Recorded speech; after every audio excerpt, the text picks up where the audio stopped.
Good afternoon, everyone. Highest ever recorded fresh vegetable increase in prices over the last 20 years. Iceland record snows for February just buried, breaking the old 1952 record. Weather Channel already claiming that springs here in the U.S.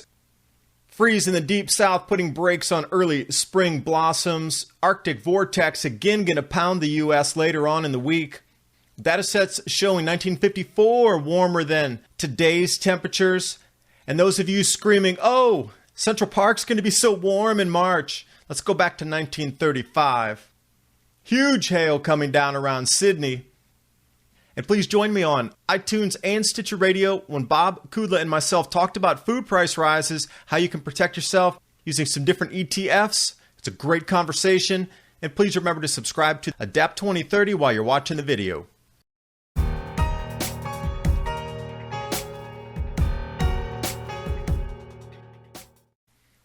With all the incredible storms rolling across southern Europe this winter, destroying vegetable crops, stone fruit crops, olives, and the vineyards, what would you expect?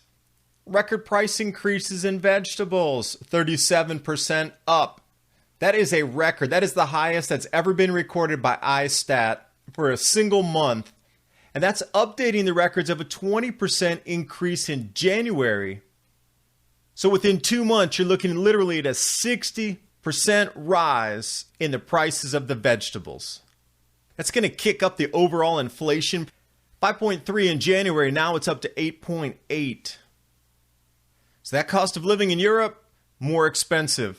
We're going to start to see this globally coming right now. And Bob Kudla and myself in our last conversation on my podcast, we talked about futures markets and taking a look at JJG to track the prices of what you pay for in the supermarkets and how wholesalers pass on these prices. Here's a nice mix of 3 other ETFs that you might want to look into to track global food pricing. Jumping over to Iceland. These are some of the images coming in showing you the snow depths. The old record was 48 centimeters back in 1952, but this new record is 51 centimeters. And this Terra Modis satellite view, that was not limited to a single area on the island.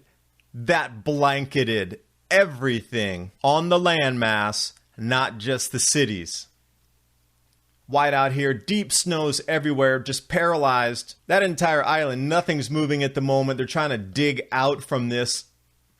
And now they're even expecting more snow on the way. Now the Weather Channel, premature to try to feed us global warming info, calling spring's already begun to pop up 20 days early across the southeast United States.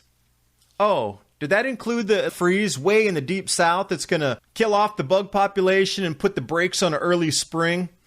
I guess that didn't take that into consideration, now did they? The polar vortex is back, and interestingly, the way it shows over the next 5 days, it's going to push down all over the southeast United States, and that area that the Weather Channel called early spring is going to be frozen over again. But up in Alaska, it's going to be minus 40 Celsius, which is unusual for March. Now, when the forecasters are calling unusual for a certain season with the temperatures, you might want to take a look and say, why is the mainstream media putting out these, it's warm again as spring's early, and then all these other cold anomalies are coming late this year? And the mainstream media would also have you believe it's the warmest ever.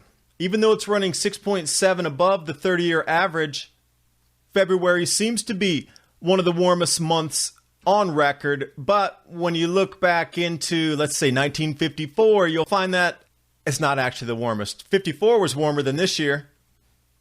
And all the headlines claiming, oh, it's a heat wave already. First week of March in New York, Central Park.